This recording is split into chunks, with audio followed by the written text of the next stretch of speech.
नमस्कार मित्रांनो, श्री स्वामी समर्थ. मित्रांनो, आजचा व्हिडिओ त्या लोकांसाठी आहे ज्यांना आयुष्यात तणावमुक्त आणि आनंदी राहायचं आहे. मित्रांनो, तुम्हाला तर खरोखर असं वाटत असेल की टेन्शन फ्री असावं, डोक्यावरचा ताण तणाव दूर राहावा, तर ज्या गोष्टी आज सांगणार आहे त्या फक्त ऐकून नाही तर लक्षात सुद्धा ठेवा. मित्रांनो, आणि हा व्हिडिओ सुरू करण्यापूर्वी जे लोक नवीन आहेत त्यांनी चॅनलला सबस्क्राईब करा आणि व्हिडिओला लाईक करा. मित्रांनो, या व्हिडिओमध्ये आपण 3 घटना बघणार आहोत. आता जाणून घेऊया. पहिली घटना. सुकरात हा एक महान दार्शनिक आणि ज्ञानी व्यक्ती होता. अनेकदा दूरदूरचे लोक त्याच्याकडे समस्या घेऊन येत असत. अशाच एके दिवशी सुकरात भल्या पहाटे घराबाहेर बसला होता. त्यानंतर काही लोक काही प्रश्नांची उत्तर विचारत त्याच्याकडे आले. सुकरातने सर्वांना बसण्यास सांगितलं आणि आपल्या पत्नीला सर्वांसाठी चहा करायला आवाज दिला. यानंतर सुकरात त्या सर्वांशी बोलण्यात मग्न झाला. काही वेळाने बायकोने चहा तयार करून आणला. पत्नीने मागून सुकरातला चहा घ्यायला बोलवलं, पण सुकरातने ऐकलं नाही. बायकोने 2-3 वेळा हाक मारली, पण सुकरात संवादात मग्न होता. या गोष्टीवर पत्नी सुकरातवर इतकी चिडली की तिने सुकरातच्या डोक्यावर चहा ओतून भांड रिकामं केलं. सुकरातचा अर्धा चेहरा भाजला, पण सुकरात अचानक आकाशाकडे बघून उभा राहिला आणि हात जोडू लागला.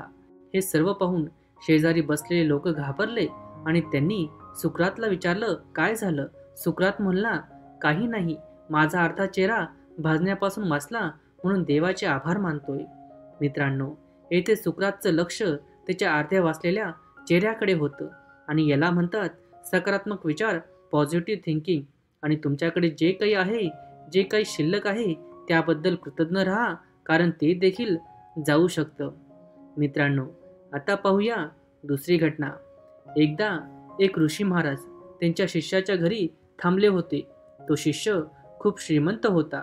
साधू महाराज वर्षातून एकदा आपल्या शिष्याच्या घरी काही दिवस येऊन राहायचे, कारण तो शिष्य ज्या शहरात राहत होता तिथं साधू महाराजांच्या इष्टदेवतेचे भव्य मंदिर होतं, जिथं ते साधू महाराज दरवर्षी दर्शनासाठी येत असत.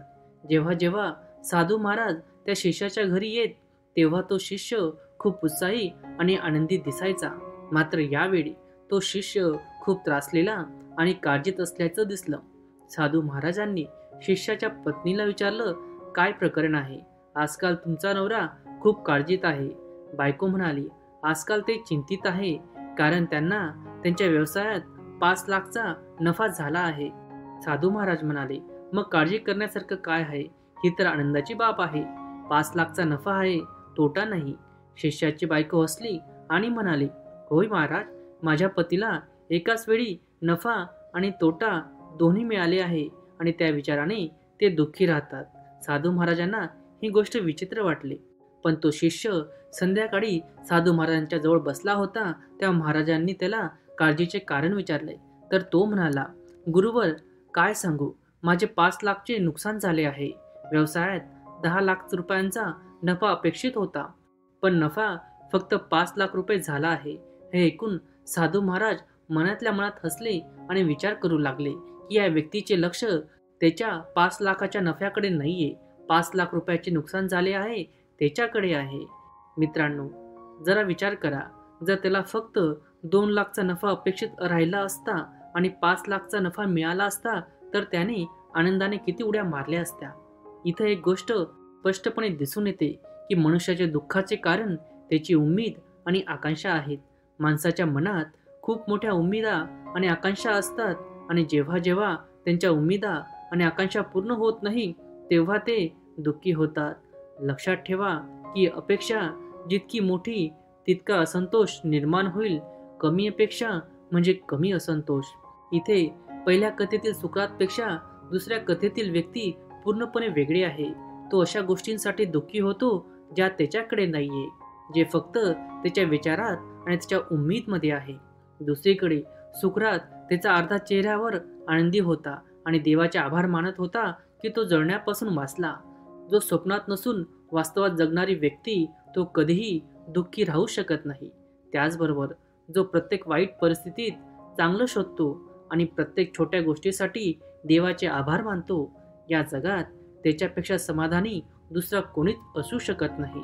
ग्रॅटिट्यूड, कृतज्ञता आणि सकारात्मक विचार या दोन गोष्टी एखाद्याने स्वतःमध्ये आत्मसात केल्या तर त्याचे संपूर्ण आयुष्य बदलू शकते, यावर प्रत्येक महान व्यक्तीने भर दिला आहे. कृतज्ञता व्यक्त करण्यात मोठी शक्ती आहे. हे माणसाला आतून शांती देते.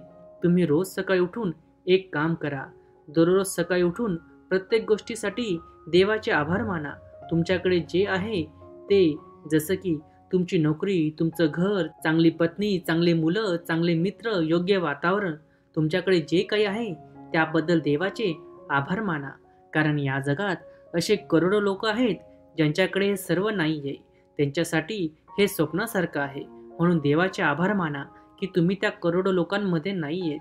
अगदी वाईट परिस्थितीमध्येही सकारात्मक शोध नाही आणि आपल्याकडे जे काही आहे त्यात आनंदी राहा. या दोन सवयी असलेल्या व्यक्तीला कोणीही दुःखी करू शकत नाही. मित्रांनो, आता जाणून घेऊया तिसरी घटना. अलोक नावाचा एक भिक्षू अनेकदा एके वाटेवरून जात असे. एक दिवशी त्याच वाटेवर पडलेल्या दगडावर त्याचा पाय आदळला. संपूर्ण पाय रक्तबंबाळ झाला. पण अलोक हात जोडून तिथेच बसला आणि देवाचे आभार मानू लागला. हे पाहून अलोकच्या काही मित्रांना धक्काच बसला आणि विचारले, वेडा झाला आहेस का? अशी व्यक्ती आजपर्यंत पाहिली नाही. दुखापत झाल्यावरही जे देवाचे आभार मानते. अलोक म्हणतो की दगडावर पडून माझं डोकंही फुटू शकलं असतं आणि जीवही जाऊ शकला असता. माझ्या फक्त पायाला दुखापत झाली आणि मी वाचलो, हे चांगलंच झालं, कारण आणखी काही वाईट होऊ शकलं असतं.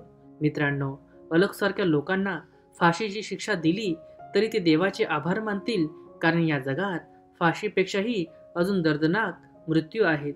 कृतज्ञतेची भावना फक्त अशा व्यक्तीमध्येच जाणवू शकते ज्याच्याकडे कोणतीही अपेक्षा नसते, जो फक्त त्याचे काम करतो, कोणतीही अपेक्षा ठेवत नाही. मग अशा माणसाला जे काही मिळतं त्याबद्दल तो त्याचे आभार मानतो आणि आनंदी होतो. आभार मानण्यात एक वेगळीच ताकद असते.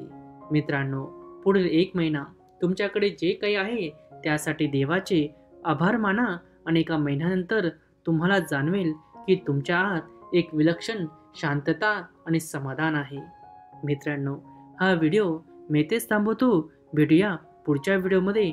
आणि जाण्याआधी मी परत एकदा सांगेल, आपल्या देवाच्या आशीर्वादाने, आपल्या परिवारासोबत आणि आपल्या मेहनतीने असं करून दाखवा की जगाला वाटेल करावं तुमच्यासारखं. धन्यवाद.